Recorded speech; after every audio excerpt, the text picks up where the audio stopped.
EVM का live test है। ये ईवीएम नकली सही, लेकिन ईवीएम की गवाही के लिए दिल्ली विधानसभा में पहुंचा, जहां आम आदमी पार्टी विधायक सौरभ भारद्वाज ये साबित कर रहे हैं कि ईवीएम के साथ न सिर्फ छेड़छाड़ हो सकती है, बल्कि कोड के जरिए किसी भी पार्टी के वोट किसी दूसरी पार्टी को दिलवाए जा सकते हैं।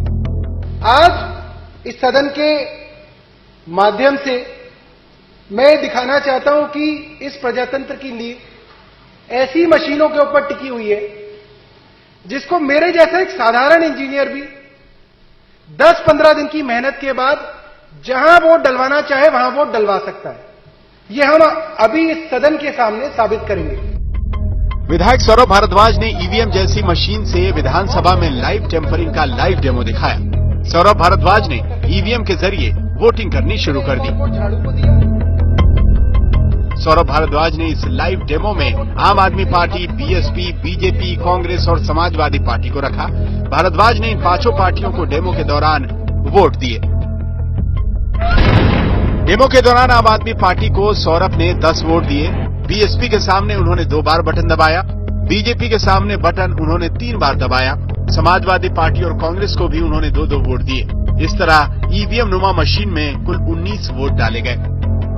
सौरभ भारद्वाज ने इसके बाद वोटों की गिनती की बात की, लेकिन उससे पहले बीजेपी कार्यकर्ताओं पर कोड के जरिए ईवीएम में छेड़छाड़ की कहानी समझाई। ये हम आपको बताना चाहते हैं कि इसके सीक्रेट कोड हैं। जिस पार्टी के पास है वो उस सीक्रेट कोड को इस मशीन के अंदर दाखिल करके अपनी पार्टी को जिता सकता है। अगर आपने तय कर लिया कि सरकार तो बीजेपी की है, तो कोड भी बीजेपी वालों को पता है। और अगर आपने 10 बजे तय कर लिया है कि अब आपको बीजेपी को जिताना है और अब जो जो वोट इस बूथ के अंदर डलेगी, बटन चाहे कोई भी दबे, वो वोट सिर्फ और सिर्फ कमल पे जाएगी, तो उसका कोड है 123414। इस लाइव डेमो में वोटिंग के बाद जब वोटों की गिनती हुई तो ईवीएम नुमा मशीन में पार्टियों को डाले गए वोटों में बड़ा हेरफेर दिखने लगा। आम आदमी पार्टी को 10 वोट पड़े थे, लेकिन नतीजे में आम आदमी पार्टी के खाते में 2 वोट दिख रहे थे। बीएसपी को 2 वोट मिले, नतीजे में 2 वोट ही दिख रहे थे। इसी तरह कांग्रेस और समाजवादी पार्टी को भी 2-2 वोट मिले थे। इसकी गिनती भी सही निकली। बीजेपी को तो महज 3 वोट पड़े थे, लेकिन गिनती के दौरान बीजेपी के वोटों की संख्या 11 दिखने लगी।